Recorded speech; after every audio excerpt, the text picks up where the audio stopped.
Граѓаните не се доволно запознати со законот за бесплатна правна помош, ниту тоа кои се нивните права, ниту пак како можат да се заштитат. Токму за таа цел Младинскиот културен центар од Битола денеска во Прилеп организираше едукативна сесија, каде се промовираше проектот Пристап до правда во Македонија, односно законот за бесплатна правна помош кој започна да се спроведува од 1 октомври 2019. Постојат два вида на ваков вид на помош. Примерна правна помош, која што може да ја побара секој граѓанин, а се обезбедува преку ваквите здруженија, како што е МКЦ Битола, потоа преку подрачните Министерства за правда и правните клиники. Исто така има и секундарна правна помош, преку која се обезбедуваат адвокати кои што се регистрирани во регистарот за бесплатна правна помош. За едно лице да се стекне со секундарна правна помош, односно бесплатна правна помош обезбедена од адвокат, потребно да исполнува два клучни услови. Тоа се услов поврзан со приход и услов поврзан со имот.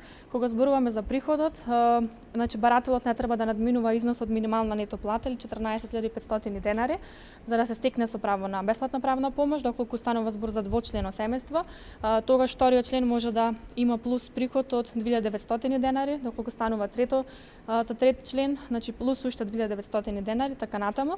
А кога станува збор за имотот, значи барателот може во сопственост да има едностамбен објект или стан во кој што живее, може да има моторно возило чија што работна површина не надминува повеќе од 1200 метри кубни сантиметри, може да има во сопственост една или повеќе катастарски парцели кои што не надминуваат 300 метри квадратни во градот Скопје, 500 метри квадратни во општините низ државата и 5000 метри квадратни во руралните средини. Ако се исполнети овие услови, потоа се поднесува барање за бесплатна правна помош до подрачното Министерство за правда.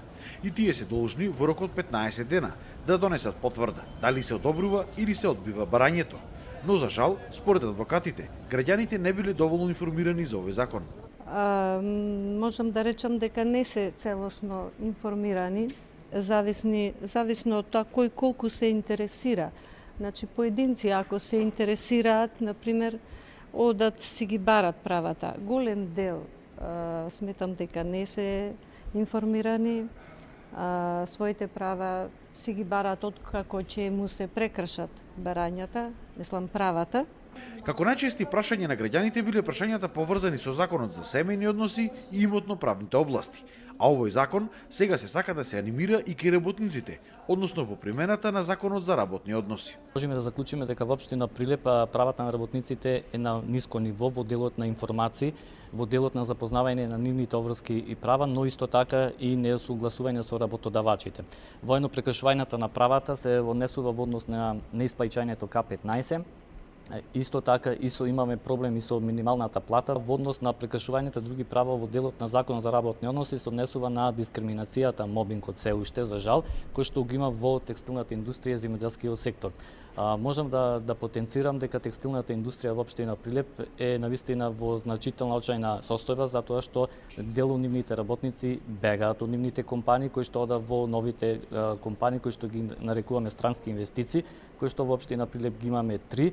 Така да работничките права навистина треба многу повеќе да се работи во овој дел, за да работниците ги усогласат своите можности, предизвици кои што ги нуди веќе и новиот предлог, новиот закон за работни односи, кој ќе би требало да стапува на сила од февруари наредната година.